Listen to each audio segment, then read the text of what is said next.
Temos um quórum razoável, né? Gente, então, boa tarde. Eu queria começar agradecendo a todos vocês que persistiram até aqui. Parabéns. Já estamos acabando, eu juro. Né?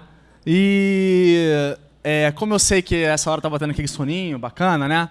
Eu vou tentar fazer disso uma conversa com maior interação possível. Então, me interrompam a qualquer momento, gritem, me xinguem, façam o que quiserem. Pode rodar aqui também, não tem problema. Fiquem à vontade. Eu, de vez em quando, vou tentar fazer umas perguntas para vocês para provocar. Quem acertar vai ganhar um bombom. Então, fiquem espertos. Opa! Viu? Quem errar, pode ser que ganhe um bombom também, depende do meu humor. Pode ser aprenda, olha aí. Já tem uma maldade aí na cabeça de alguém. Posso ir? Beleza. Então, para quem não me conhece, meu nome é Eduardo. Eu também sou aqui do Calem, embora eu não apareça tanto, porque eu estou meio sumido. E faço parte também de umas outras ordens malucas por aí, mas que, enfim, não vem tanto ao caso. Então, quando a gente estava discutindo como é que ia ser a programação desse colóquio, né? A gente tirou um paguetinho para ver quem ia apresentar primeiro, né? E eu perdi, é por isso que eu estou aqui. E aí eu não tinha o que falar, então eu inventei esse tema aí. Não estou brincando, gente. Eu vou falando sério agora, sobre tradição e miscigenação espiritual.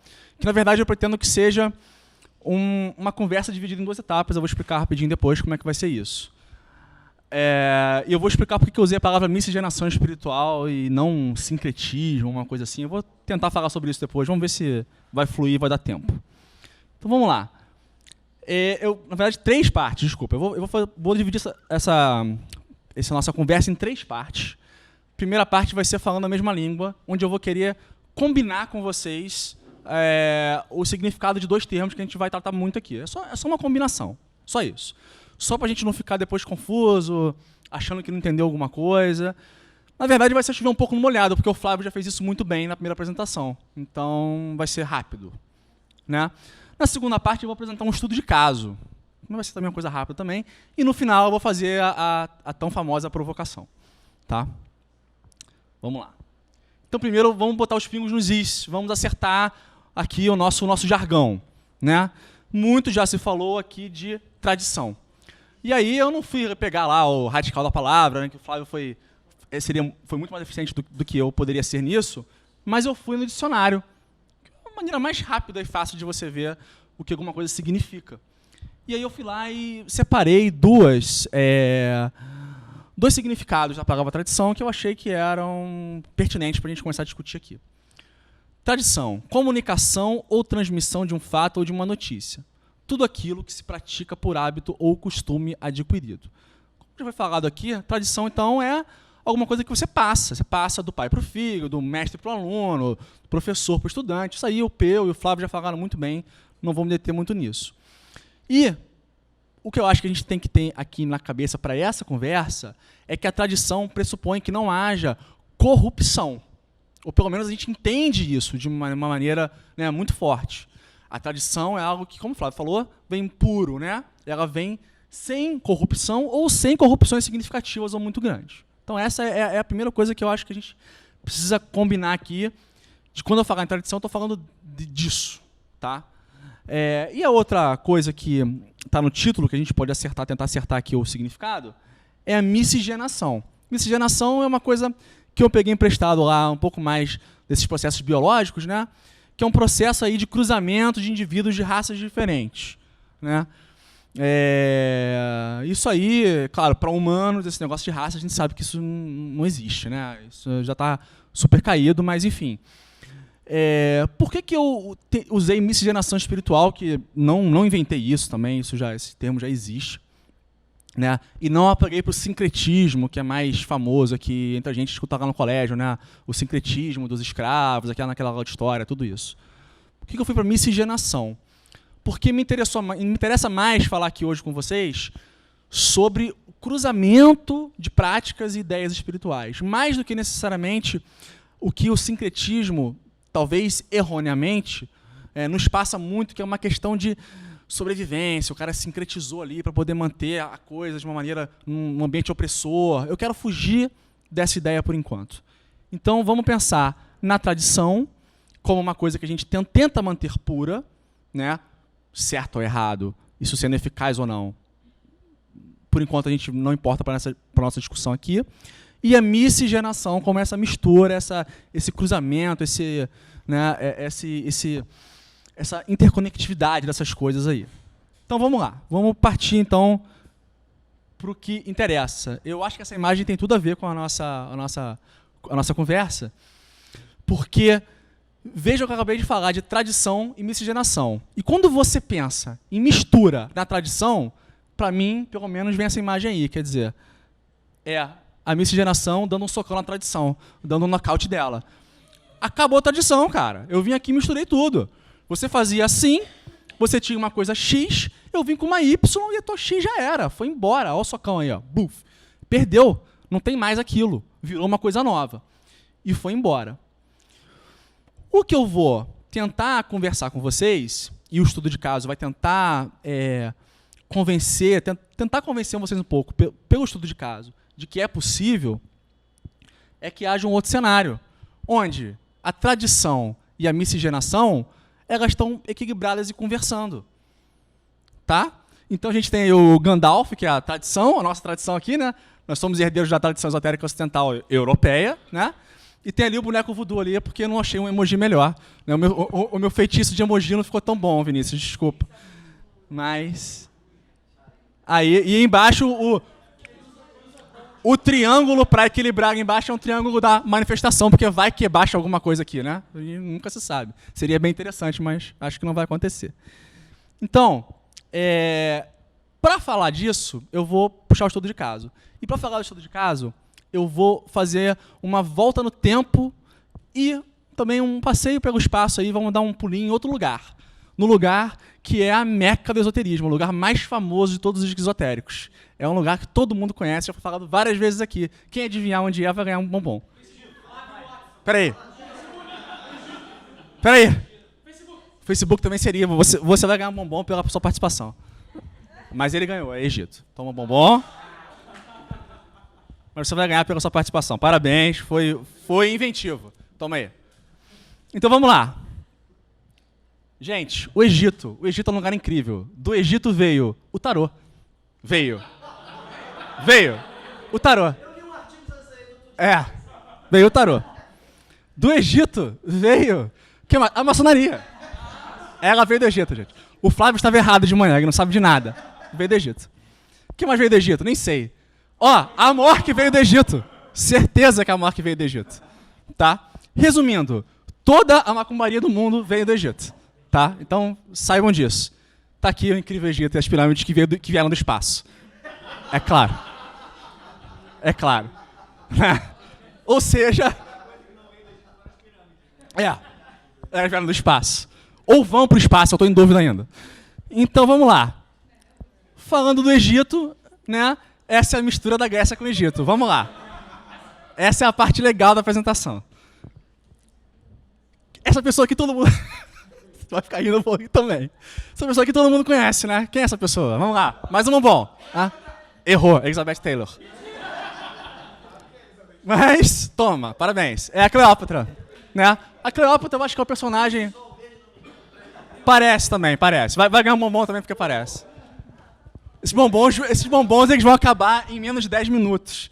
Mas não tem problema. Toma um bombom pra você. Então, gente, a Cleópatra eu acho que é a figura mais famosa na cultura pop aí do Egito, talvez seja a mais famosa. Né? A Cleópatra, essa é a Liz Taylor interpretando a Cleópatra sétima. Né? Ela não teve a primeira, a segunda, a terceira, essa era a sétima. Essa foi a última rainha do Egito, né? Porque depois dela, eu vou falar rapidamente, o Egito foi tomado por Roma. Só tem uma parada. Cleópatra não era bem egípcia. Né? Cleópatra nasceu em Alexandria, no Egito, mas ela era da dinastia dos Ptolomeus, ela era de uma dinastia grega. Então o que estava acontecendo lá no Egito? O Egito durou, como a gente conhece, a gente fala, o Egito Antigo durou milhares de anos, 3.000 anos e varada. Então o Egito, quando a gente fala no Egito, nos deuses egípcios, a gente está falando, né, parece que foi uma coisa estática, uma coisa fechada. Gente, o Egito é aberto pra cacete. Então, as transformações que ocorreram no Egito foram surreais, então não dá nem para a gente começar a falar sobre isso aqui. Mas eu vou destacar dois eventos muito importantes no Egito, e principalmente muito relevantes para o que eu vou falar depois, que foi a tomada do Egito por Alexandre o Grande, então o tal do Egito Ptolomaico, porque Alexandre o Grande toma o Egito, logo depois ele morre, papo de alguns anos depois ele morre, e aí morreu Alexandre o Grande, a galera de baixo, os generais dele começaram a fatiar a pizza, né, que era o império dele. E aí, nessa hora aí de fatiar a pizza francesa, o Egito ficou pro Ptolomeu, e a dinastia dele se estabeleceu lá como os novos faraós do Egito. Mas eles eram gregos, eles eram do mundo grego. Tá? E a grande maioria deles cagava para o Egito. Cleópatra parece ter sido uma exceção, uma das poucas que aprendeu a falar a língua, que adotou um pouco os costumes, se fez presente no imaginário. Enfim, as evidências são escassas, né? Mas enfim, parece que ela foi a única que fez isso. Quando Cleópatra morre, a gente tem um outro evento que é Roma toma o Egito. Aí a gente vem para o Egito romano. Né? Então são aí mais ou menos uns 300 anos de Egito Ptolomaico e mais uns 300 e poucos anos de Egito romano. Depois disso, Roma começa a entrar em colapso, daquela confusão toda. Os gregos parece que tomam o Egito novamente rapidamente e finalmente o Egito é tomado pelos árabes. E aí a coisa começa mesmo a mudar bastante para a cultura egípcia, embora o Egito tenha sofrido muito de perda cultural com a cristandade. Né? Quando o Império Romano torna-se cristão, aí a coisa começa a pegar no Egito. Começa a fechar os templos mesmo, começa a ficar um pouco mais brabo. Até então, até essa questão da cristandade chegar a Roma, os templos egípcios e as práticas egípcias elas eram toleradas, elas estavam coexistindo de boa.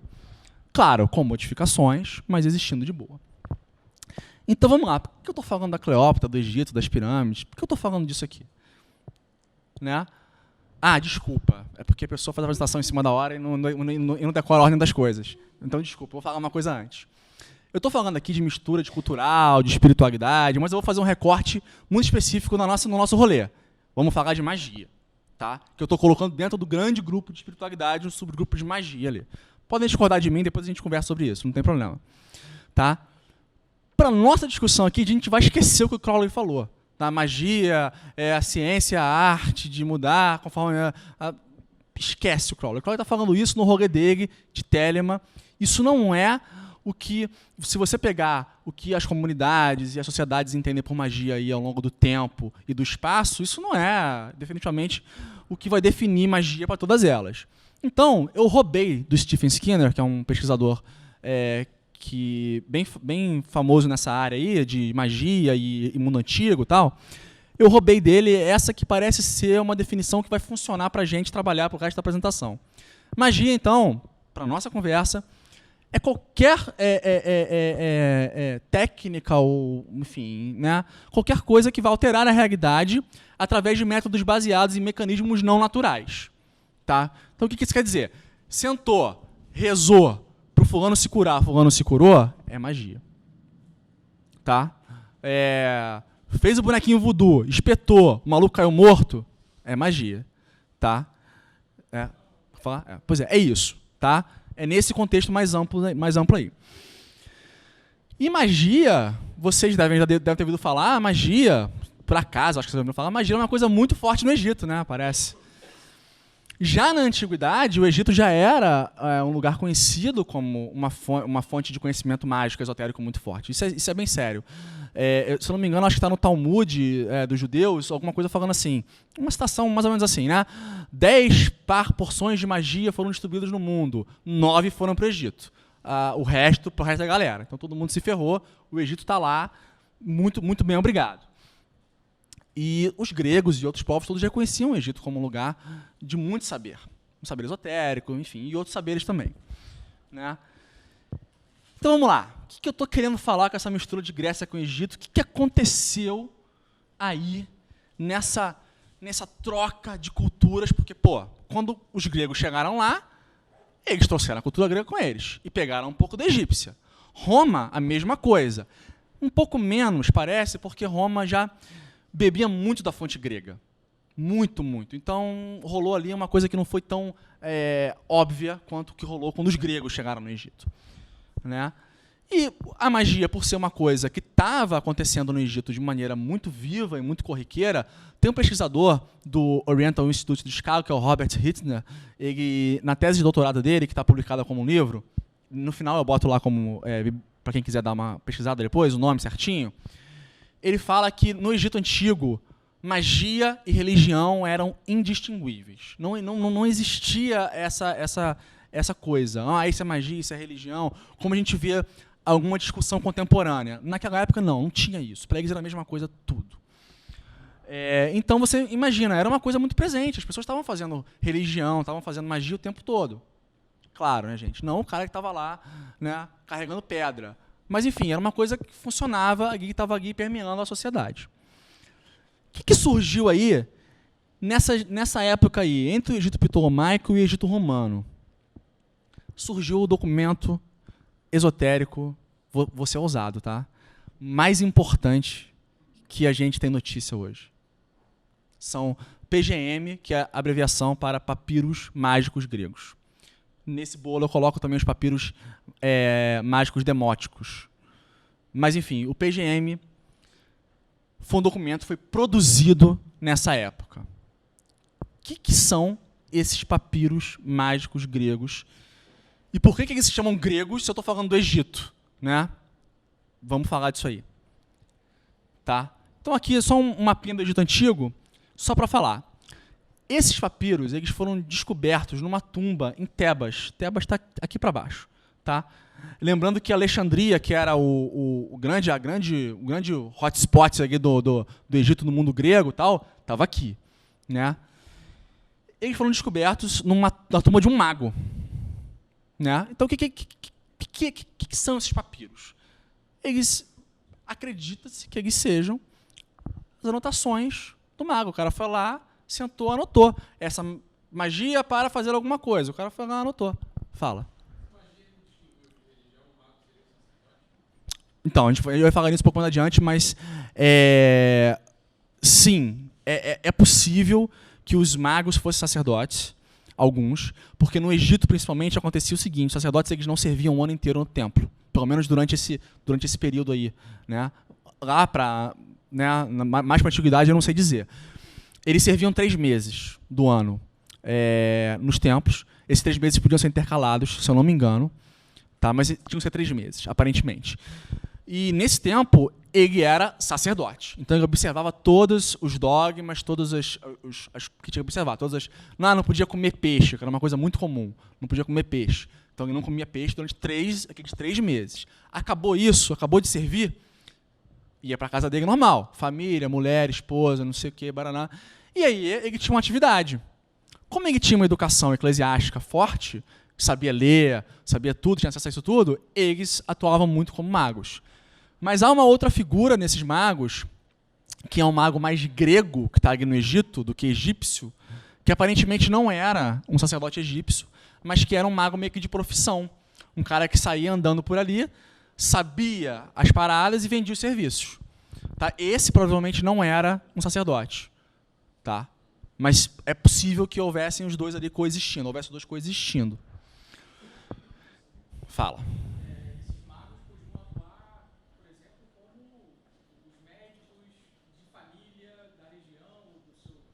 Por exemplo. Por exemplo, poderiam atuar em questões de medicina. Poderiam. No Egito, sim. Honestamente, eu não sei como é que isso funcionava nessa época, nesse recorte de tempo, essa questão mais medicinal. E, no PGM, a gente vai ver, existem magias para tratar de questões de saúde. Tá? Agora, eu não acho que isso se sobrepõe a uma... tinha alguma coisa ali também, entendeu? E tinha esses caras que faziam isso. Tá? Alguém mais? Não. Beleza. Então, assim, esses documentos foram encontrados nessa tumba em Tebas. Tem uma história complicadíssima que eu não vou contar de como é que isso foi descoberto, mas, enfim, vale a pena depois quem quiser ficar curioso pesquisar, porque é interessante. Tá? Mas, basicamente, esses são registros da prática mágica desses caras nessa época no Egito grego e no Egito romano. Então isso dá pra gente uma informação valiosíssima de o que estava acontecendo naquela época, qual era o entendimento de prática mágica naquela época, quais eram os métodos que eles utilizavam, tá? E nos dá várias pistas sobre o que a gente faz hoje. E eu vou discutir isso depois, com um pouco mais de calma, eu espero. Então, só para mostrar para vocês, essa aqui é a cara mais ou menos, eu peguei umas imagens da cara mais ou menos dos papiros. Eles estão em grego, esses papiros mágicos gregos. Alguns têm grego e demótico, mas eles estão em grego, por isso que se chamam papiros mágicos gregos, mesmo tendo sido encontrados no Egito. Por quê? Porque nessa época o grego era a língua que se falava no Egito por excelência, a língua mais comum falava no Egito. E aí entra a sua questão, Vinícius. Os sacerdotes, eles escreviam em demótico, eles entendiam outras línguas egípcias, as línguas egípcias e mais complicadas. Esses magos que eram magos mais errantes, que eram mais do mundo grego, não. Provavelmente, a maioria deles não falava, não escrevia o demótico. Então, por isso os registros em grego, provavelmente. Tá? Essa é a teoria. Essa é a cara dos documentos, tem vários, tá? Eu só peguei alguns aqui para mostrar, e eu peguei esses dois para ilustrar como é difícil esse trabalho de recuperação desses documentos. Né? Primeiro que eles estão nesse grego aí, que você tem que dominar, né? Segundo, que alguns estão totalmente em pedaços, né? Esse tá mais ou menos legal, tem piores. Então, você recupera uma informação com dificuldade e uma informação incompleta. Então, esses documentos dão para a gente um panorama, mas não um panorama completo, porque, enfim, tem coisas faltando. Então, vamos lá. O que tem nesse PGM de conteúdo? Como eu falei, são... Oi, à vontade. São 100 e alguma coisa. Agora de cabeça eu não sei. Dos gregos, dos problemáticos gregos, mais um pouquinho dos demóticos, que estão em demótico. E quando... eles foram em... meu parceiro aqui nisso, tu lembra? Foi século XIX, eu acho que foi século XIX ou iníciozinho do século XX. Foi iníciozinho do século XX ou século XIX. Aí o que aconteceu foi o seguinte, eles foram comprados todos por um cara que saiu vendendo para o mundo inteiro. Então eles foram dispersados. Então tinha papiro na Alemanha, outro na Inglaterra, outro não sei o quê, e tinha metade de um ali, metade de outro aqui. Então foi muito difícil fazer essa compilação. Eu acho que foi século XIX, porque o alemão lá, o Presendan, não sei falar o nome dele, é o primeiro a tentar compilar isso, e foi em 1900 e pouquinho que ele fez isso, 1914, uma coisa assim. Foi a primeira tentativa de compilar esses papiros. Ele traduziu os gregos para o alemão, e aí ficou um pouco na obscuridade, porque alemão, né, é uma língua meio complicada. E mais recentemente teve o esforço de um outro pesquisador, em 80 e pouco, que é o Betts, que eu vou falar dele, que traduziu esses mesmos e outros para o inglês. E aí o acesso se tornou mais universal. E aí a coisa começou a ganhar um pouco mais de notoriedade e, enfim, conseguiu chegar até... Porque se tivesse alemão, eu tinha desistido, não tinha chegado até mim. Porque não rola. Né? Então, gente, o que tem nessa coleção de um mago, eu vou chamar de grego-egípcio aqui, por falta de termo melhor, tá? O que tem? O que tinha ali? Que feitiços eram esses? Né? Então, tá meio ruim de ver ali, porque ficou um pouco claro, mas eu vou ler aqui e vocês confiem em mim. Então, tinham desde amuletos, a cálculos de calendário, a maldições que eles faziam, né, aquelas maldições, aquelas que eu adoro, o Flávio sabe, que o cara escrevia, pegava uma tabuazinha de chumbo, escrevia um monte de coisa na tabuazinha de chumbo, quero que o fulano de tal fique broxa, sei lá. Aí pegava aquela parada, aí jogava na tumba lá de alguém que tinha morrido precocemente, sei lá, uma criança, um cara assassinado, qualquer coisa, e falava, vai lá, criatura do mal, faz o cara ficar broxa lá que eu falo pra, sei lá, pra Zeus que você é maneiro, fala pro Hades te dar um cantinho maneiro aí, e, enfim, tinha isso tudo. Isso era bem comum, eles encontram isso direto. Isso e no Egito o boneco voodoo, né? Você sabe que os egípcios faziam boneco voodoo. Eles faziam um bonequinho de cera e espetavam tudo e tal. É bem interessante. No voodoo mesmo... No voodoo mesmo, do Haiti. É incrível. No voodoo haitiano mesmo não tem essa porra, né? Mas no Egito tinha. Pois é. Aí tem uns negócios interessantíssimos.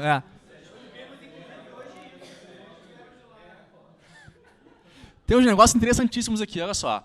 Encontro cara a cara com Deus. Com um Deus. Pô, bacana, né? Saúde, invisibilidade, que é importante. Amor, conhecimentos futuros. Enfim, necromancia, que é a coisa mais divertida que tem.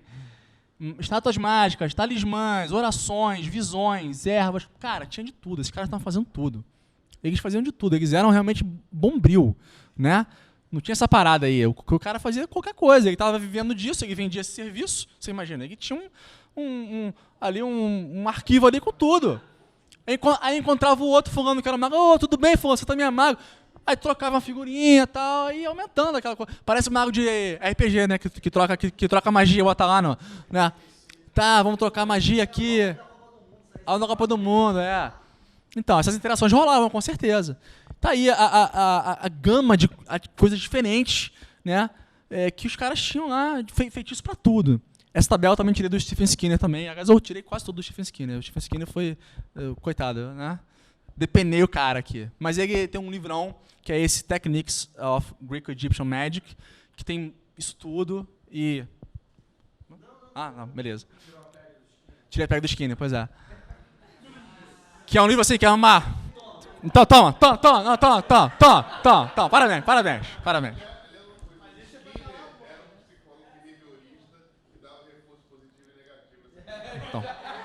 Então, parabéns. Aí. Não sei se eles têm relação, espero que não. Então, isso foi a tese de doutorado dele. Ele fez essa parada da tese de doutorado, então ele tem milhões de coisas com isso aí. E o livro dele é uma ótima referência. Quem quiser depois vai lá dar uma olhadinha, é bem bacana. E ele explica muito melhor do que eu, claro, porque o cara fez o doutorado dele nisso, né? Então, isso aqui, aí eu vou chegar no que eu queria chegar para vocês. Eu separei aqui, peguei do livro do Betts, aquele livro que eu falei que está em inglês, né, que o cara traduziu para o inglês. Mas Eduardo, tá falando de PGM, tá falando de miscigenação. Cadê a miscigenação nessa história espiritual? Até agora você falou que os gregos estavam lá, tal. Cadê? Você está impaciente, né? Eu sei, toma um mamão para ficar melhor. Vai. Então, olha só. Aí, vou chegar aqui e mostrar para vocês. Eu peguei aqui eu abri o livro, não demorei 30 segundos para achar essa. Porque você acha isso em várias magias, em vários feitiços. Eu peguei um PGMzinho, esse PGM3 aqui, tá? Aqui são as linhas de onde eu peguei isso, de onde ele pegou e traduziu. E falei, deixa eu ver aqui o que eu acho de interessante nesse feitiço que está aqui. Vamos ver. Aí, vocês estão conseguindo ver? Pô, a gente não pode apagar a luz rapidamente, não, né? Vai ser ruim, né? Pode? Apaga aí, Max, a luz rapidamente. Pessoas da live, ficaremos no escuro, mas continua escutando a gente. Melhorou? Tá uma merda ainda, né? Então, é porque o projetor tá distorcendo um pouquinho, mas eu vou ler para vocês. Isso é uma oração de encontro do rito no qual você recita para Hélios. Importante é Hélios. Hélios, grego, né? Tô errado ou não? Hélios é grego. Beleza. Hélios é o sol, né? Hélios é o sol, né? Isso aí, vai. Isso aí. Passei aqui para... Essa é a continuação, tá? Essa é a continuação desse feitiço. Pum. Scarab. Sei lá como é que fala isso em inglês. Isso é o besouro, né? Escaravelho. O escaravelho é o besouro. Quem sabe o que é o escaravelho para o Egito?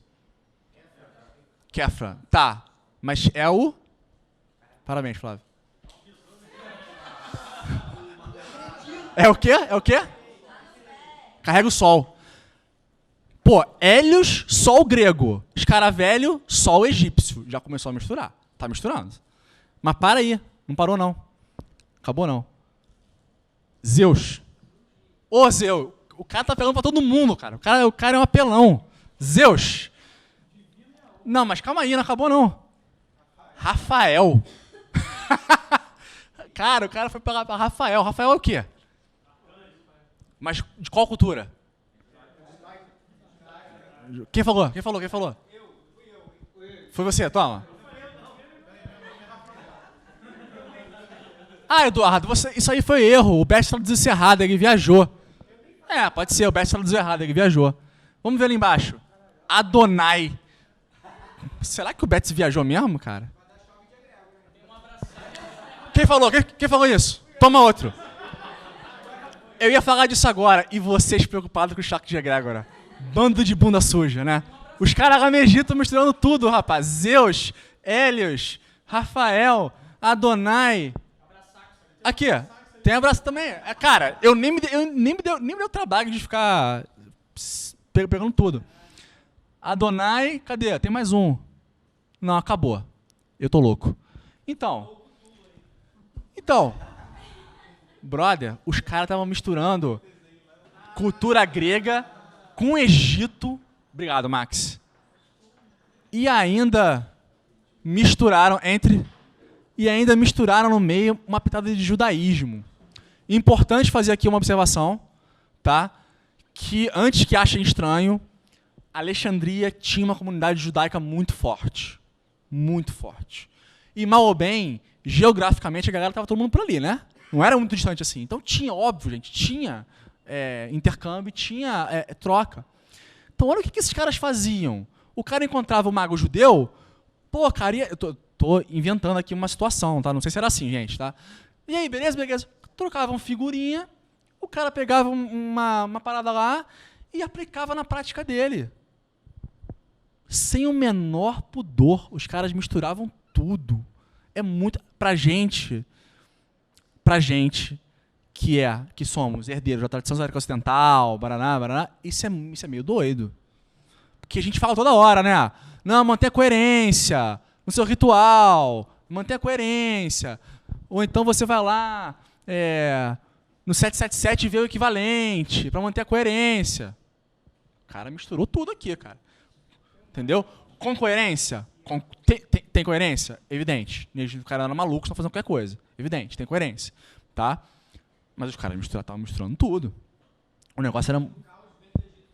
Magia do caos vem do Egito. Ou seja, eu ia terminar assim a apresentação. Já que você falou, acabou, gente. Podemos ir embora, porque essa era a conclusão. Não. Então você vê que coisa curiosa. Cara, isso pra mim é miscigenação. Vocês discordam? Se alguém discordar, pode falar. O cara pegou as práticas mágicas gregas e egípcias e judaicas, misturou, e agora não é nem mais grego, nem mais egípcio e nem mais judaico. É o que eu vou chamar, por falta de nome melhor, é o PGM. Tá? Muito doido. Então, vamos falar sobre isso no final, vamos testar. E aí, esse aqui é a capa do livro do Skinner, como ele imagina que fosse o mago da época. Eu só botei porque eu achei bonitinho, né? Legal o cara aí, né?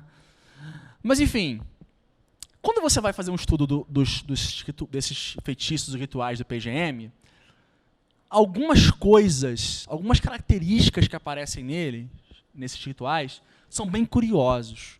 E vão fazer a gente lembrar de alguma coisa. Acabou o bombom, então quem acertar agora vai se deu mal. Vai ser só pela satisfação de estar certo. O eu dou o dele porque ele tá de dieta. Pronto. Por favor, me ajude aí depois. Então, eu vou... Obrigado. Isso aqui também foi uma coisa que o Skinner, na tese dele, ressaltou. Eu fui lá também, Skinner, obrigado, e peguei dele rapidinho para mostrar para vocês. Algumas coisas que aparecem com frequência e são métodos ou características desses rituais e feitiços que estão no PGM. Orientação espacial e temporal. O que é isso? Para fazer o ritual de Hélios, vá ao nascer do sol, vire-se para o leste. Não era simplesmente levante de manhã a hora que você quiser, vá para qualquer lugar e faça isso. Não. Há que se observar uma orientação espacial e temporal. Isso em vários feitiços do PGM. Isso está em todos, Eduardo. Não, todos não, gente, tá? Mas isso aparece significativamente. Pureza. Pureza sexual, por exemplo, vai ficar 3 dias sem fazer sexo antes de fazer esse ritual aqui. Pureza alimentar, não vai comer, como eu falei, carne de peixe era uma coisa que era muito tabu no Egito, né, porque vinha do Nilo e tal, tinha um tabu. Não vai comer peixe durante 7 dias. Ou não vai comer, sei lá, chicória durante 10 dias. Sei lá por quê. Não vai comer. Círculo mágico. Círculo mágico é uma coisa um pouco controversa no PGM, porque o PGM tem uma coisa muito interessante. Lembrem-se, isso era o caderninho de anotações de um mago. Então, ele não estava fazendo isso para a posteridade. Ele não estava fazendo isso para alguém ler. Era para ele. Então, tem vezes que eles colocam assim, para iniciar esse ritual, faça o usual. Que porra é o usual? Ele sabia, a gente não sabe. Tá? Os egípcios faziam círculo mágico, né, para se proteger e para demarcar espaço. A gente pode depois discutir o círculo mágico com mais cuidado. Você sabe qual era o círculo mágico dos egípcios? Não. Você já ouviu falar do Ouroboros? O que é Ouroboros? Eduardo, esse é gnóstico. Porra nenhuma, é egípcio. Os caras usavam isso. A serpente come o próprio rabo. Era o círculo. Gente, de todos os egípcios, todas as eras? Não. Toda vez que eu falar alguma coisa aqui, tomem cuidado, estou falando de um recorte específico do tempo. Tá? A gente não vai entrar em detalhes, porque senão seria uma palestra acadêmica de 5 horas aqui, não vem o caso. Então é possível que círculo mágico também, esse círculo mágico ou variações dele, tivesse lá no PGM. Conjuração de intermediários. O que isso quer dizer? Quero falar com fulano, com o deus tal. Vou chamar aqui um daimon, um espírito. Daimon, vem aqui, fale lá com fulano que eu quero tal coisa. É um intermediário.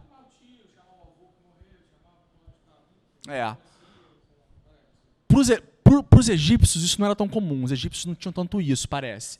Tinha alguns deuses que faziam isso, não daimons, deuses. Anubis, por exemplo, é um deus que aparece muito no PGM porque ele faz muito isso.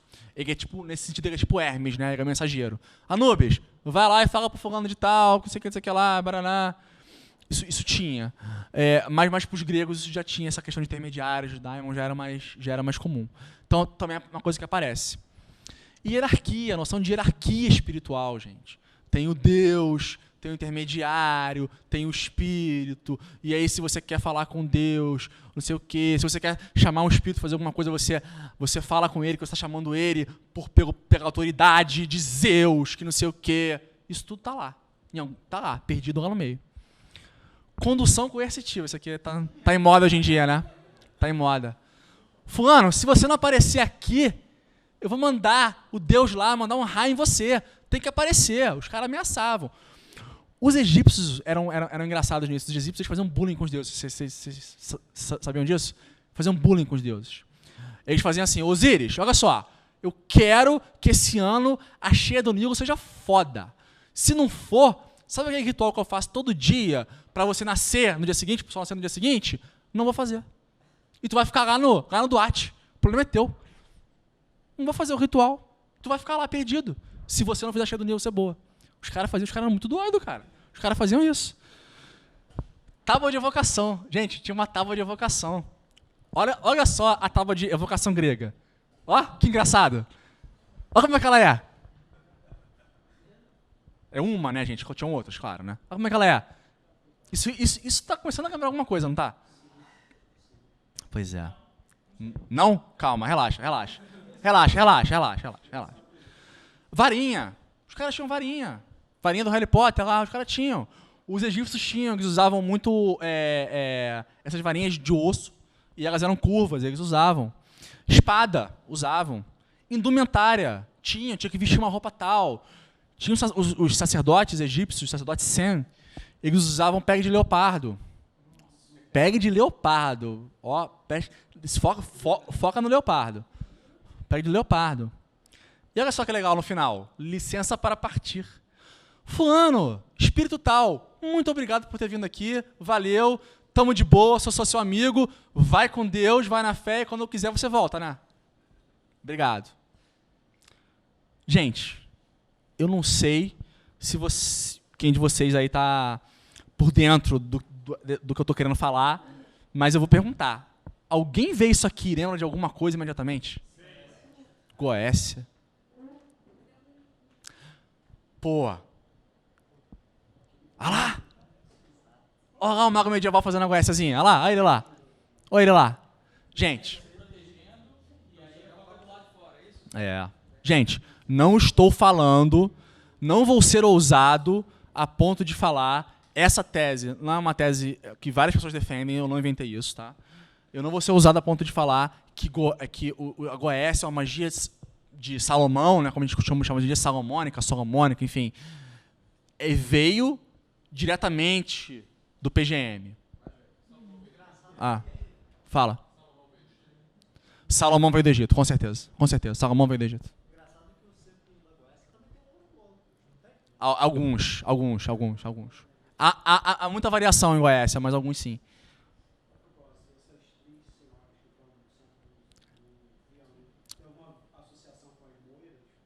Não, aí é Hecate e mais alguém que eu não lembro. Desculpa, mas eu sei que Hecate está aí. Tá? Alguém tinha falado alguma coisa? Alain.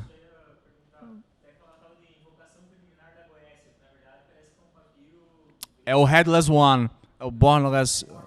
É porque parece que Headless é a tradução correta e Bornless é a tradução deturpada. É o que está no PGM. Acéfalo. A palavra certa é acéfalo. Vinícius tem razão. Na verdade, se a gente começar a ver, até coisa da GD lá do Gregos tal tem pezinho aqui. Tá? Mas depois a gente discute isso. Gente, eu não estou dizendo para vocês que veio. Veio. Mas parece que veio, não parece? Parece que alguma coisa se manteve, né? Então, que legal. A gente pega um cenário onde há uma miscigenação espiritual, mágica, bizarra, mistura tudo, e disso sai uma tradição. Né? Tradição. Hoje em dia você tem a galera que faz os grimórios, né? Que só pratica grimório. O cara pega o grimório lá, a chave de Salomão, Grimório Verum, o cara só faz isso. É a magia dele. Ele não está preocupado com mais nada além de fazer isso. Beleza. Tem os puristas disso. Se tem os puristas disso é porque já é uma tradição, né? Tem um cara que, não, tem que ser daquele jeito, paraná, mas... Na verdade, a gente vê aqui fortes indícios de que isso nasceu de uma mistura. De uma mistura. Então... Não. Professor, não. Pô. É a barba branca? Sacanagem. Sim, pode ser a sua opinião. Uhum. O sacerdote xamânico da tribo XYZ, onde ele nasceu. Tá. Sim, não importa, vamos lá. É um princípio básico. Se você vai evocar, do ponto de vista não invocar, mas evocar algo fora, você tem que se proteger ou proteger pessoas que estão ao seu redor. Isso pode ter surgido... Eu não sei se isso é um princípio básico, não. É um princípio que a gente vê hoje na nossa tradição e que estava aqui. Se você está com alguém, você tem que se proteger ou proteger alguém, então você tem que fazer isso de proteção. Tem gente que faz 100. Tem gente que faz 100. Muita gente faz 100. A gente faz 100. Em outras culturas, e aí não vou te dar exemplo agora porque eu não lembro, honestamente, você certamente vai achar gente fazendo isso 100. Duvido que eu aposto meu braço que você não vai achar.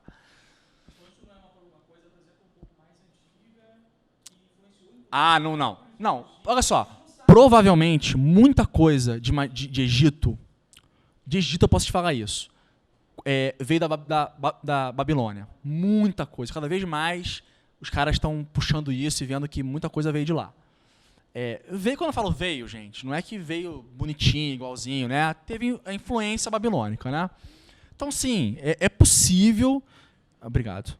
É possível que isso tenha uma origem ainda mais antiga, mas aí, para traçar isso... Cara, já é difícil olhar esses PGMs, né? Você imagina puxar mais para trás disso. Aí fica muito difícil. Enquanto a gente até essa associação que a gente está fazendo aqui, enquanto você não encontrar aquele ego perdido ali... Fica no ponto de vista da tese. Porque quando você começa a ver esses grimórios, tipo Higromanteia, a chave de Salomão e tal, você vê essas particularidades, você pode fazer Pô, tem tudo a ver. Você pode defender uma tese, mas se você vai de que é possível que tenha vindo, veio e tal, mas afirmar categoricamente, eu acho um pouco forte, tá? Eu acho um pouco forte. Até porque daqui, desse momento, até lá, essa galera medieval, teve um gap. Outras coisas vieram. Então, como eu posso ser ousado e correr o risco até de ser reducionista a ponto de falar que não, veio disso aqui, ó. É isso aqui. É só isso. Então, vamos deixar essa conversa para daqui a pouquinho, tá? A gente fala sobre isso. A Umbanda veio do Egito. Na verdade, os sacerdotes egípcios incorporavam. Eles incorporavam. Daí veio a Assunção Farmadeus da Golden Dawn. Eles não sabiam incorporar, aí inventaram isso. Bom, brincadeira, gente. Tô falando uma besteira na live. Pessoas, isso é brincadeira. Vamos lá. Então, a gente pode fazer um bom paralelo. É possível, é bem provável. Eu tô convencido de que isso aqui tem a ver com isso. Eu só não vou ser usado de falar que isso aqui é figo direto disso. Você entendeu a diferença? Eu tô convencido de que tem a ver. Tem. Beleza. Então, a gente consegue... Eu acho que eu espero ter conseguido mostrar para vocês que de uma bagunça, de uma mistura, nasceu uma prática que virou uma tradição. Uma prática sistematizada que virou uma tradição. Então a gente volta lá para aquele soco de boxe lá, aquilo não procede, né? Aquilo não procede. A tradição é viva. Ela vai sofrer modificações, né? E não corrupções, mas modificações. Algumas vão se perpetuar, outras não. Por razões mil, que aí isso dá uma outra discussão enorme, né? Mas acontece. Então, eu agora já mostrei para vocês, falei um pouquinho do PGM, já falei como é que funcionava isso. Quero dar um outro salto no tempo e no espaço. A gente hoje está aqui passeando pelo salto... Essa é uma apresentação quântica. Vamos dar um outro salto no tempo e no espaço. Vamos para outro lugar, outra terra. Vamos esquecer o Egito. Tá? Se é que é possível, porque o Egito está em tudo. Vamos esquecer o Egito. Vamos para outra terra. Quem adivinhar não vai ganhar bombom. Não vai ganhar bombom. Que lugar é esse? Atlântida. Quem falou? Olha aí. Ó o Cabral chegando aí pra bagunçar tudo, né? Lá em 1500. Cabral tá descobrindo o Brasil, né? Olha aí. Veio essa galera pra cá, né? Veio esses vieram portugueses pra cá, bagunçar aqui a vida dos índios. Trouxeram, né, além dos hábitos de higiene questionáveis, trouxeram o quê? Trouxeram a palavra, né, a santa palavra. Trouxeram as boas novas, né, trouxeram o evangelho do Senhor Jesus Cristo. Né, começaram a querer catequizar todo mundo. Né, os índios, alguns aceitavam e não ligavam muito para isso, porque a visão deles, na verdade, de religião é completamente diferente da visão europeia, então para eles, às vezes, estava tudo bem. Não porque eles eram preguiçosos, não, porque os caras têm outra visão de mundo. Para eles, às vezes, não tinha conflito, você entende? A gente tem que tentar também, às vezes, se colocar no lugar desses povos que estão distantes no tempo e no espaço, e culturalmente é muito difícil, porque os caras têm outra construção social. Então, às vezes, você acha que é uma coisa... eles eram promíscuos, queriam saber de nada. Não, é porque para eles isso não era uma parada, né, relevante. Podia cultuar ali a cruz e continuava lá com, né, o tupã dele, tá de boa, não tinha problema. E também trouxeram o quê? Os escravidão. Começaram... O Brasil, vocês sabem, né, foi o lugar onde houve mais escravos na história do mundo. Né? Foi uma quantidade de africanos que foram arrastados para cá. Foi uma violência, assim, um negócio surreal. Pois é, Rio de Janeiro, né? Pô, é. Oficialmente, sim. Não. Não, esquece isso. Esquece isso. Devolve o bombom. Devolve o bombom. Os escravos. Então, olha só. Opa, tem alguma coisa a ver com o Egito isso aí. Viu? Não falei que tinha? Olha lá. Você tem uma terra, alguém vem, domina a sua terra, traz uma cultura diferente e ainda bota um terceiro no meio aí, ó. Olha aí. Começou a misturar. Pô, você quer falar em miscigenação, a gente pensa de cara no Brasil, né? Miscigenação, qual é a primeira miscigenação que vem à cabeça, gente? Miscigenação étnica, né? A mistura do negro com o branco, com o índio e por aí vai. Essa é a miscigenação que a gente mais pensa, até pelas questões problemáticas que a gente vive até hoje por conta, né, do nosso passado, né, da nossa herança cultural. Mas também tem outra. Olha aí, a religiosa, né? Os portugueses vieram para cá, encontraram os índios, que já tinham as práticas espirituais deles, trouxeram os negros de vários lugares da África, com práticas espirituais distintas, para cá. Todo mundo começou a se misturar, e aí rolou o sincretismo, né? Quer dizer, e aí o negro, para poder cultuar o orixá dele, usava lá a estatuazinha de Jesus, baraná. Essa é uma visão que eu acho bem reducionista e simplista da coisa.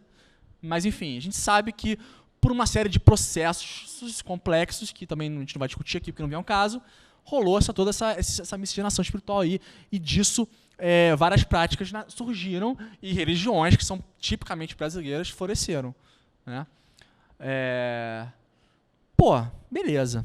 Então a gente está aqui no Brasil, um lugar que é uma mistura do caramba, a gente tem acesso a várias práticas espirituais diferentes, várias culturas diferentes, várias heranças dessas culturas. Né? Olha o exemplo aí. Olha o exemplo. Olha que exemplo legal esse. Isso aqui é um livrinho, um folheto, sei lá, não sei, enfim. Salve São Jorge, não é Ogum, é salve só /Ogum. Né?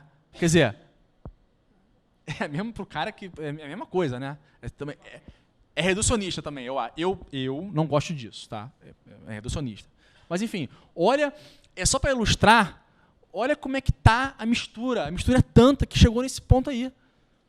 Ah, Eduardo, mas você está falando aí do Brasil e tal. Estou falando do Brasil porque é o nosso recorte mais familiar, né? Nós somos brasileiros, vivemos isso aqui no cotidiano, é fácil para a gente entender isso e se reconhecer. Mas não foi só no Brasil que isso aconteceu, não. Foi na América, né? Na América espanhola também aconteceu isso. Porque o processo foi similar. Os espanhóis vieram, encontraram os nativos, os indígenas, e trouxeram os negros também. O processo foi similar. Então, eu vou te dar um exemplo. Quem é esse cara aí? Você sabe me dizer quem é esse cara? São Pedro? Quem foi que falou São Pedro? São Pedro. Rafael, muito bem. São Pedro. Por que é o último? É o último. Eu não sei se... Não sei se você merece. É isso. São Pedro. O que te entregou as chaves, né? As chaves, né? Mas se você falar no Haiti e perguntar pro cara, ele vai falar, São Pedro. São Pedro, sim. E Papa Legba. What? Papa Legba. Quem é esse? Papa Legba é o Loa que toma conta das encruzilhadas, que abre os caminhos. Quando você faz um trabalho de voodoo haitiano, você começa geralmente chamando Papa Legba, que é para ele abrir e os outros Loas poderem vir. Se ele não abrir o caminho, ninguém vem. É o quê? O Exu, Orixá, tem alguma coisa a ver ali. Tem alguma coisa a ver. Tá? Olha as chaves ali. As chaves ali. Ele guarda o caminho e tem as chaves. Abre as portas. Então não foi só aqui que aconteceu isso. Aconteceu em vários lugares. Mas estamos falando de Brasil. Eu vou, de vez em quando, vou puxar um exemplo de outros lugares, só para a gente ter uma noção de que não estamos sozinhos nessa, mas estou falando de Brasil. Mas olha só, aí a gente vai falar da nossa tradição esotérica ocidental, da qual somos todos filhos, né, pródigos, nós estamos aqui todos, né? E aí vamos pensar na nossa influência de prática mágica. Onde a gente pega as nossas influências de prática mágica, onde a gente olha quando a gente quer fazer magia aqui no Brasil, Quem que a gente lê quando a gente está falando de magia no Brasil? Pô, Paulo Coelho. Paulo Coelho. Tem aqui, ó, os Power Rangers, não, desculpa, a Golden Dawn, né? Eu peguei a foto da Golden Dawn do David Griffin, não tinha outra. Me perdoem. Não tinha outra. Quem é esse cara aqui? Quem sabe? Vinícius. Não, é o Peter Carroll. É o Peter Carroll. Se não me enganaram. Me enganaram? Gente, me enganaram, tá? É um velhinho que, para todos os efeitos, representa aqui o Peter Carroll. Quem é aquele ali? Quem é aquele ali? É o Spare. E aquele ali? Aquele ali é Mog, né? É o Crowley. Gente, essas... Lógico, tô sendo muito reducionista, de novo. Não tem como não ser quando a gente está conversando. A gente tem que, né, tentar ser também um pouco sintético, então me perdoem. Mas essas aqui, eu acho que eu posso falar sem medo, que são as fontes hoje em dia que a gente mais pega para falar de magia aqui. Gente, na nossa comunidade, tá? Ah, Eduardo, tá falando besteira, tem um terreiro lá em casa que quer fazer magia. Não, tô falando da nossa comunidade aqui, tá? O recorte é esse, ok? E aí eu fui no Google Imagens e falei assim, vou tentar achar a imagem de um mago brasileiro. Pô, vou tentar. E aí, cara, e aí que... Não, Zé do Caixão é um gênio. Respeito, Zé do Caixão. Ó, beijo, te amo. Mas não foi ele. Achei um mago brasileiro. Mas eu tirei a cara dele pra não ter processo. Eu só vou revelar que ele costuma fazer vídeo sem camisa. Tará! Mas não falei o nome dele. Porra! Olha como o cara tá vestido. Que nem um faraó. Cara. Olha lá. A Estela... Vai, é isso. Ele vai, compra pão assim. Não. Ainda não, mas é possível que um dia... Não, olha aí, o cara tá com a Estela da Revelação, que é um negócio egípcio, tá com uma parada de faraó e tal. Quer dizer, a gente tenta sair do Egito, mas o Egito não sai da gente, né, cara? O Egito não larga a gente, cara. É chiclete. Gente. E aí eu vou chegar agora numa parte que é muito importante falar uma coisa pra vocês. Isso aqui que eu tô fazendo é uma crítica, é a provocação, pra gente pensar. Eu não tenho resposta certa nem errada aqui. E não tem ninguém certo nem errado. Eu não estou falando que esse cara está errado, que a gente está errado. Eu estou me colocando na crítica junto com vocês. Tá? Quem lembra lá do início do slide está lá, Eduardo Regis. Kalem, que ensina magia da Golden Dawn, né, para os outros. Eu faço parte de uma Golden Dawn aqui no Brasil. Né, não sei o que. Porra, eu também estou nessa. Então eu estou me colocando na crítica também. Não estou apontando o dedo e falando, tá todo mundo errado, não sei o quê, não é assim que se faz. Não. Tudo bem, é assim que se faz. Mas... desculpa. É que eu esqueci que tinha isso. E isso aqui são símbolos que a gente reconhece, né? Enfim, basicamente, todo mundo sabe que é isso. Mas também vem lá da Europa, né, pra gente, né? Uma coisa judaica, que também é uma mistureba, isso aqui, né? Uma mistureba, mas enfim, é uma coisa judaica, lá da Golden Dawn, tal, beleza. Sim, tem uma misturada aí. Mas enfim, a gente conhece tudo, a gente está fazendo isso tudo. Por que a gente não conhece, não está olhando essas outras coisas aqui? Ou pelo menos por que a gente faz isso pouco? Porque se a gente faz, a gente até faz, mas a gente faz pouco. Quem está acostumado aqui com essa visão aqui de cosmogonia aqui do povo banto? Porra, ninguém, quase. Ó, tá aqui ali, ó. Tá ali o mundo físico, o mundo espiritual, tá a Calunga no meio. Se eu falar isso aqui, Calunga ou é papelaria ou é cemitério. Mas não é. Tem mais coisa, né? Tem ali os caras aqui fazendo um ritual. Aqui o cara ali, eu acho que ele tá fazendo ayahuasca aqui. A gente não... Por que a gente está explorando isso pouco? Por que a gente tá renegando isso? Será que faz parte da nossa programação derrotista, de que o Brasil só tem merda e que tudo que nasceu aqui não presta?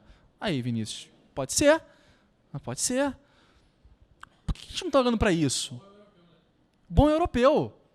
Mas tem um plot twist. Bom europeu?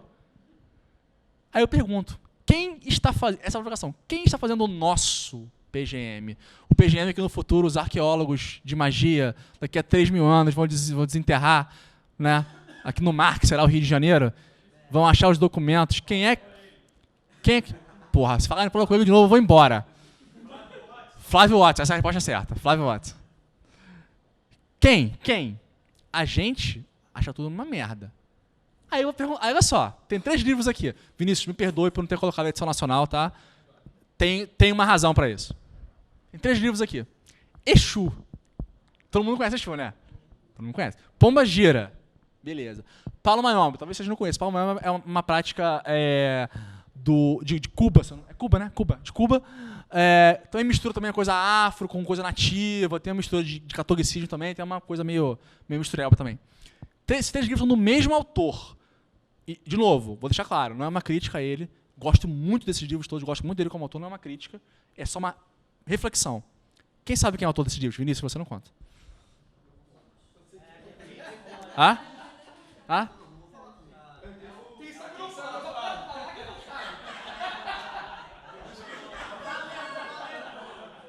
Então, é o Nikolai Frisvold.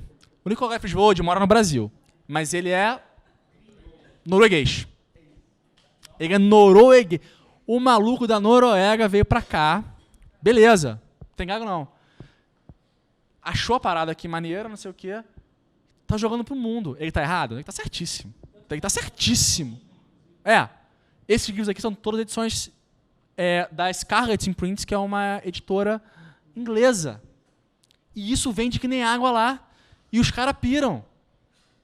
Eu faço parte do grupo no Facebook, enfim, de Kimbanda, que é comandado por um cara do Bronx, Nova York, que é um cara ótimo.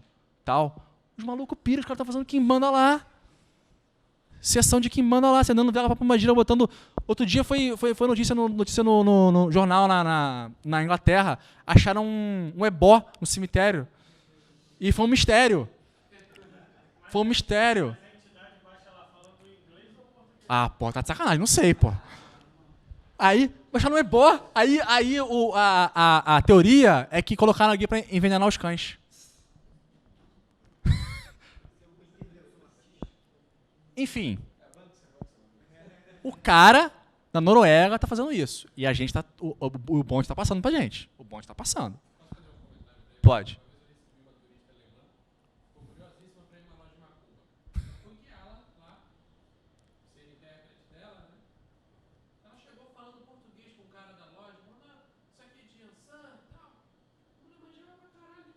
Aí, viu? Viu? Gente, não tô falando aqui, tem que todo mundo ir pra macumba. Não tô falando isso. Tô falando que a gente tem aqui coisas que absolutamente são ricas, que não são coisas pequenas, que a gente podia estar aprendendo alguma coisa com isso, incorporando alguma coisa à nossa prática, e tá deixando o bonde passar, cara. Tá deixando o bonde tá passando. Esse bonde, obviamente, não é que vai acabar a macumba, não é isso, mas né, a gente está aí de passageiro nessa história.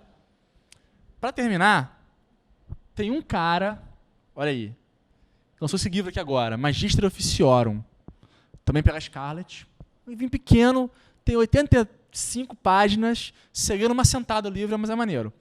É um livro onde ele fala de Goécia, ele está falando da prática dele de Goécia, que ele faz, e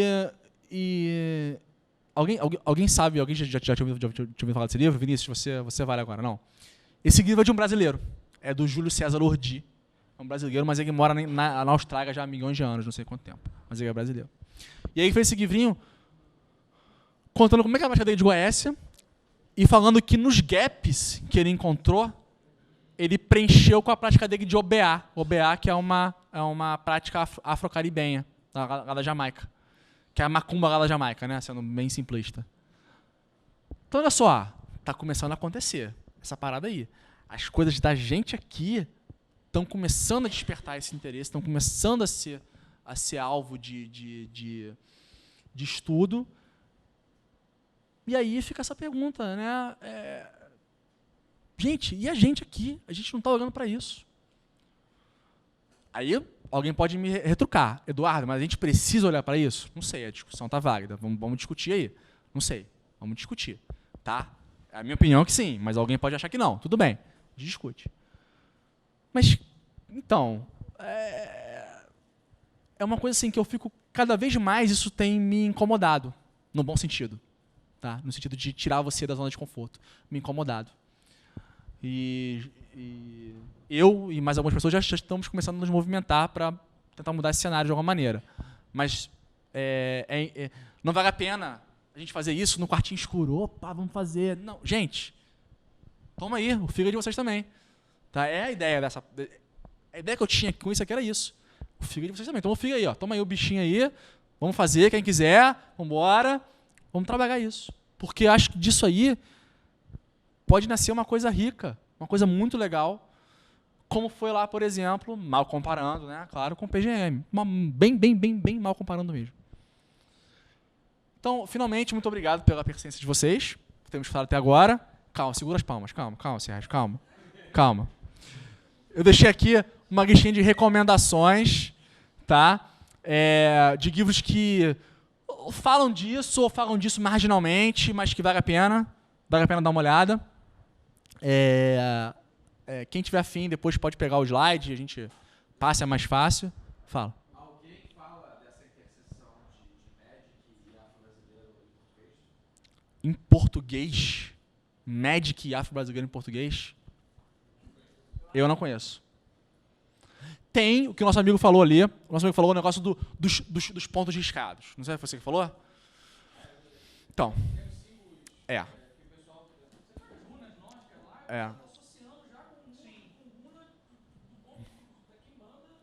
Então.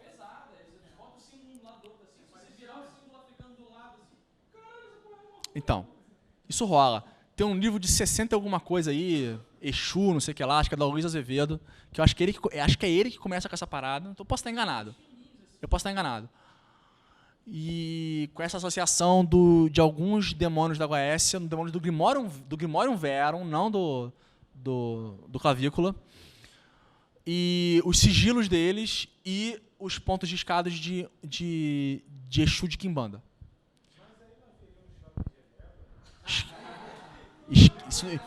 Isso não existe.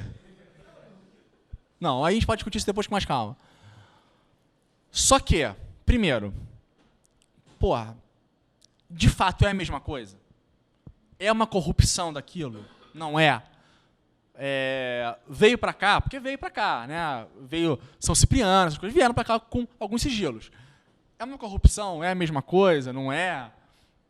Não sei. Não sei. Até onde eu saiba, isso não está ainda elucidado de maneira clara. Tá? Existe um praticante do Grimorium Verum, que é muito famoso, que é o Jake Stratton-Kent, um cara bem famoso, que afirma categoricamente que em conversas com os demônios lá na prática dele, os demônios falaram para ele que eles não são a mesma coisa que os Exus da Quimbanda, porém há uma ligação. Mas não são a mesma coisa. Aí é o cara fazendo a prática dele lá. Sei que tá doidão, sei que não tá, eu não sei. Né? Também tem que tomar um pouco de cuidado aí. Uma coisa é a prática mágica, outra coisa é o que a gente consegue rastrear, né, por evidência e história. Né? Daqui a pouco vai falar que nem o cara lá da Golden Dawn, que fez uma viagem lá astral, encontrou um faraó, né? O faraó falou para ele que isso aí que estão ensinando na história tá tudo errado, que a Egito era tudo diferente. Porra. Passando lição de moral em arqueólogo. Pois é. Falando isso, porra. Tomar um pouquinho de cuidado nessa hora, né? Mas, enfim, tá aí. Gente, então a gente pode encerrar fazendo... de novo, muito obrigado. Fazendo o sorteio aqui do livro para quem quiser. Quem não quiser...